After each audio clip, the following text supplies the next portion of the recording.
चलो आओ जल्दी चलें।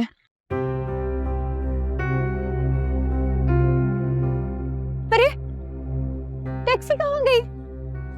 मैंने तो उसे यहीं खड़ा रहने को कहा था, पता नहीं कहाँ चला गया। तुमने उसे पैसे दिए थे? हाँ मैंने पैसे तो दे दिए थे। तो फिर वो उल्लू का पट्टा क्यों रुकेगा यहाँ पे? कोई नई सवारी लेके चला गया होगा। ये क्या करूं?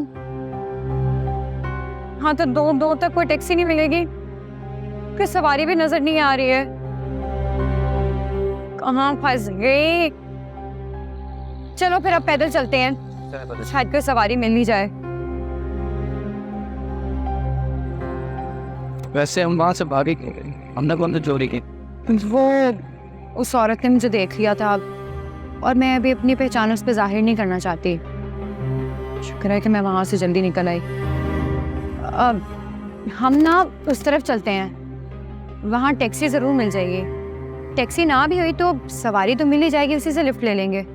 ठीक है चलो।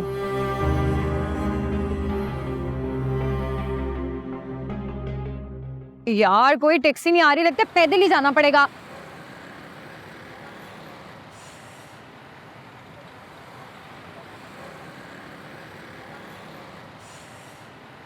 टैक्सी आ गई, जाओ जाओ बात करो।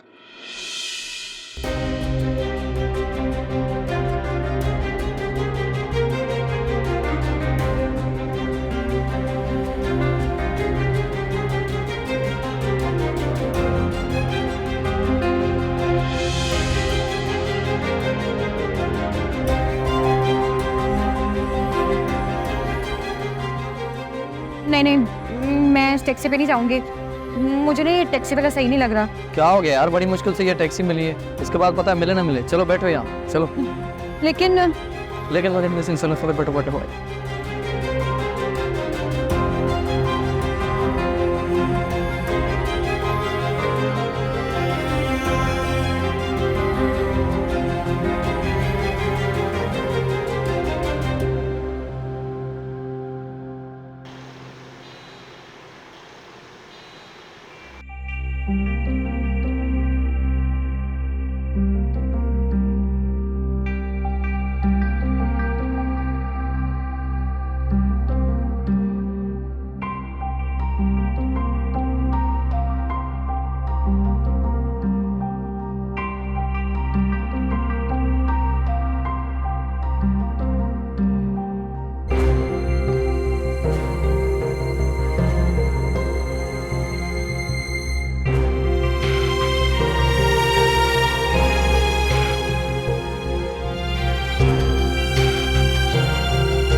राबिया, तुम क्या राबिया? इस सवाल बाद में पूछना, अभी यहाँ से टैक्सी निकालो बस। अरे पर हुआ क्या है? चल मैं तुम्हें सब बताऊंगी, बस अभी यहाँ से निकलो, जल्दी करो।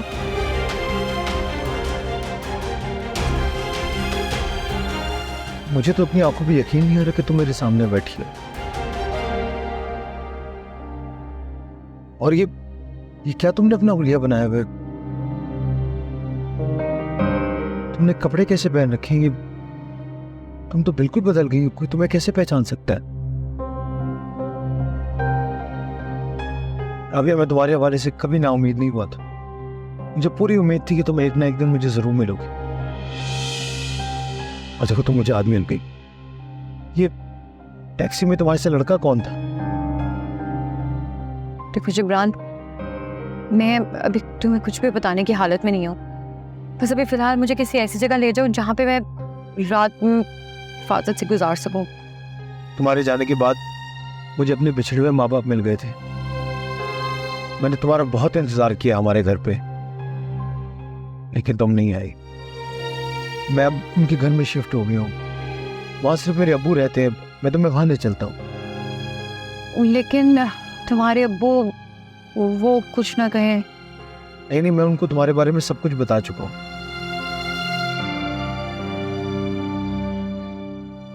ठीक है, फिर वहीं चलते हैं।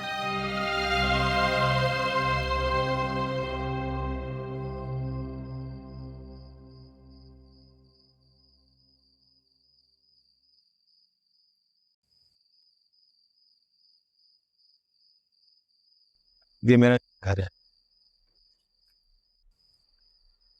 और जिब्रान, क्या हम सुबह बात कर सकते हैं?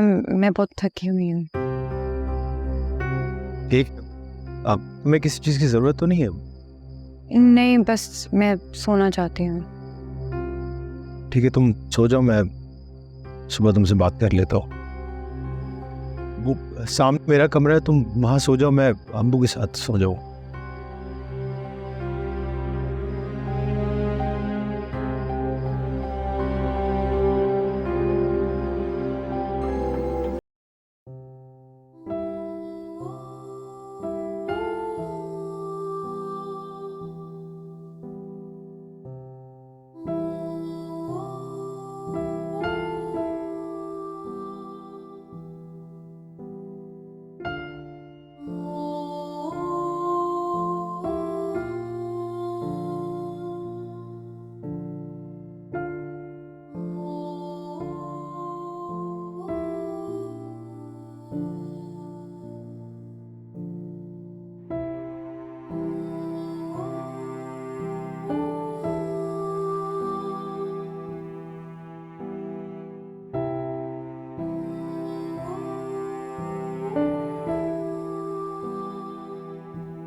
जी जी बिल्कुल, मैं समझ सकता हूँ आपकी भी मजबूरी है, जाहिर है, और मैं भी थोड़ा टेंशन में हूँ। मैं आपसे बाद में बात करता हूँ। जी हाँ, 1-2 दिन बाद। बहुत शुक्रिया। कब की चाय? क्या हुआ अब्बा, आप परेशान लग रहे हैं? वहीद ने तो बहुत मसाइल खड़े कर दिए हैं मेरे लिए, बल्कि मसाइल की अंबार खड़े कर दिए हैं। अब ये देखो ना, जुबैदा बहन की मौत के बाद अब महविश की मौत का जिम्मेदार भी ये लोग हमें ही ठहराएंगे। एक नया मसला खड़ा हो गया। अब्बा, आपने वहीद और महविश की शादी का वादा क्यों किया था, जबकि आप जानते हैं कि वहीद इस बात के लिए कभी नहीं राजी होगा। फिलहाल जो भी हो रहा है हमारे हक में बेहतर है। क्या खाक हमारे हक में बेहतर हो रहा है? जब वहीद ने उस लड़की के साथ शादी करनी ही नहीं थी तो उसको भागर ले जाने की जरूरत क्या थी? खामखा में उस मासूम लड़की की इज्जत भी खाक में मिला दी। भाई साहब भी नाराज हो गए और अब आसमा भी इससे रिश्ता खत्म करने के हक में है।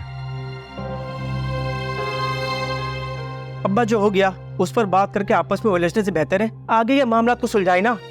मैं अस्मा से ही शादी करूंगा। तुम तो इतने आराम से कह रहे हो कि जैसे कोई बात ही नहीं हुई। तुम्हारी वजह से एक घर से 2-2 जनाजे उठे हैं। मैंने बड़ी मुश्किल से भाईजान को कायल तो कर लिया है, लेकिन उन्होंने इस रिश्ते को कायम रखने के लिए एक शर्त रखी। शर्त? कैसी शर्त रखी है उन्होंने? भाईजान और आसमा को तुम्हारे लफंगे दोस्तों पर एतराज है। वो ये समझते हैं कि ये जो कुछ भी हो रहा है तुम्हारे लफंगे दोस्तों की बुरी सोहबत का नतीजा है। तो अब्बा, वो लोग क्या चाहते हैं? मैं घर से बाहर निकलना छोड़ दूं अब? तुम अपने लफंगे और आवारा दोस्तों के साथ उठना छोड़ दो और कोई काम काज शुरू करो। लेकिन अब्बू, लेकिन कुछ नहीं। अगर तुम्हें मेरी बात समझ में आ रही है तो ठीक है, नहीं तो बाद में कोई शिकवा नहीं करना।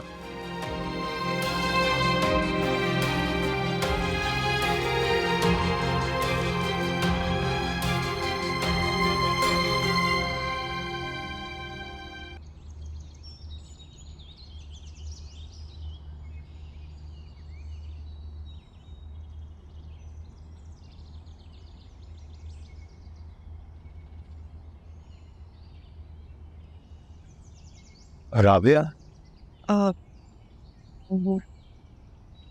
तुम सारी रात सोए नहीं? नहीं।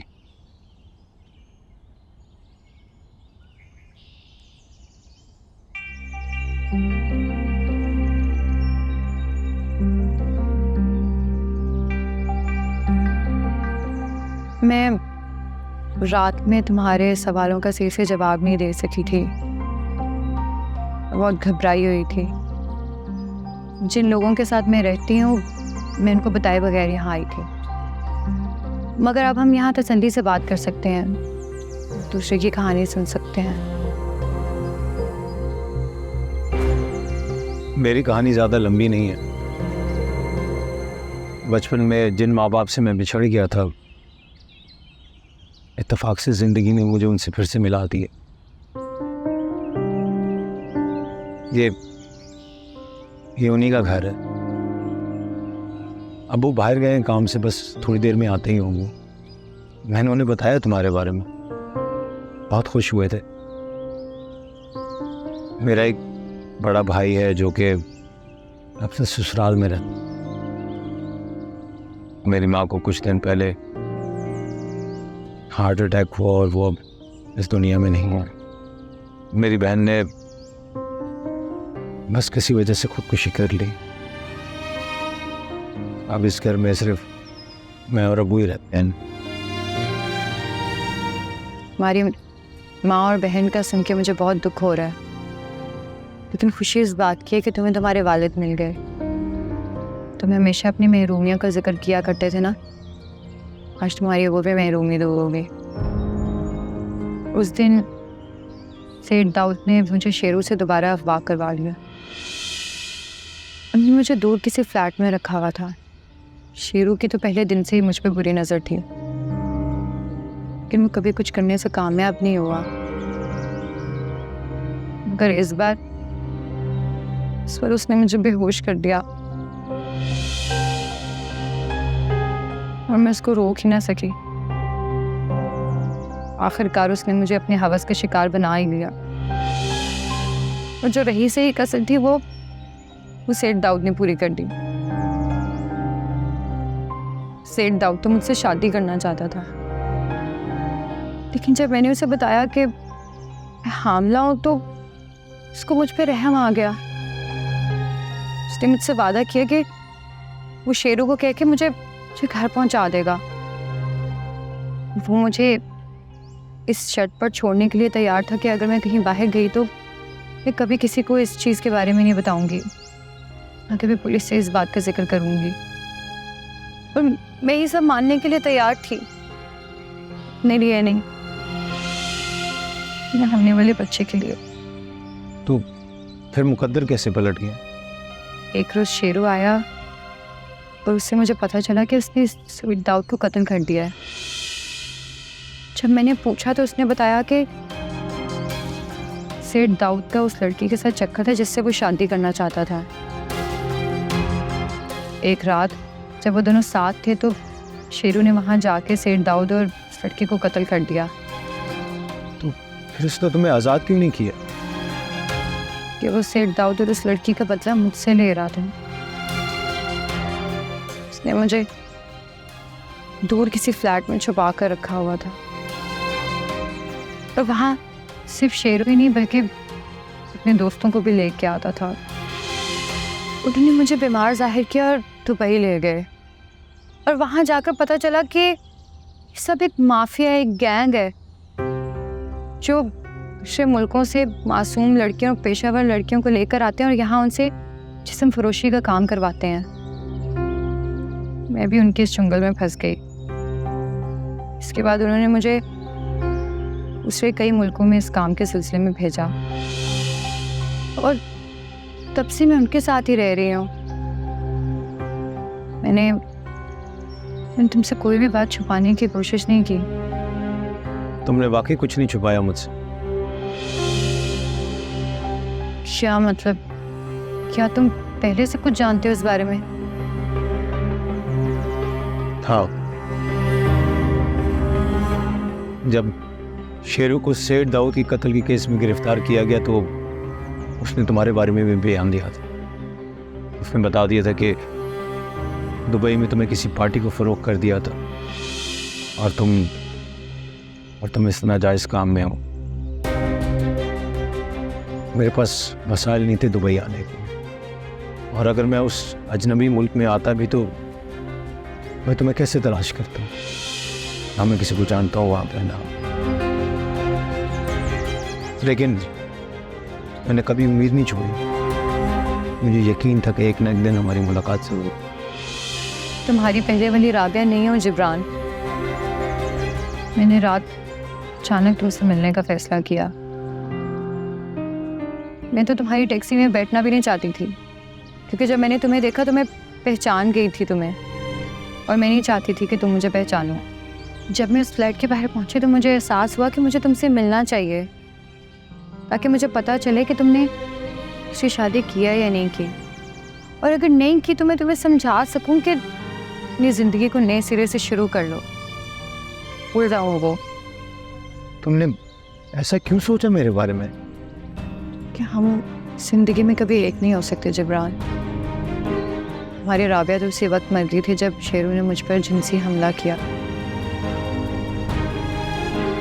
मैं तुम्हारी नहीं रही, तार हो चुकी हैं।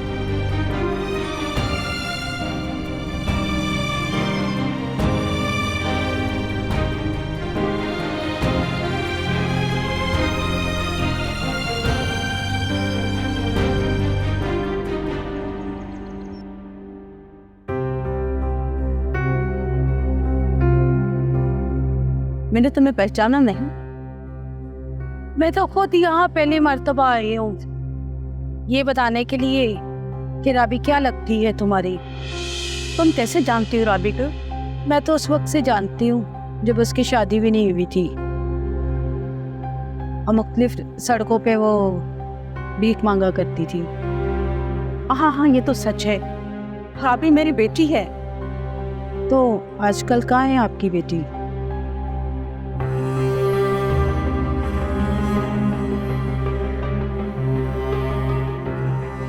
आप रो क्यों रही हो?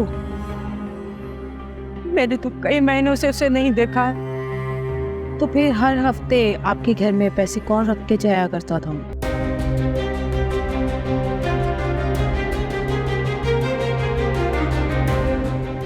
मुझे नहीं पता है। हम तो हमेशा यही समझते थे कोई अल्लाह का नेक बंदा रख के जाता होगा। तो आज रात क्या हुआ था?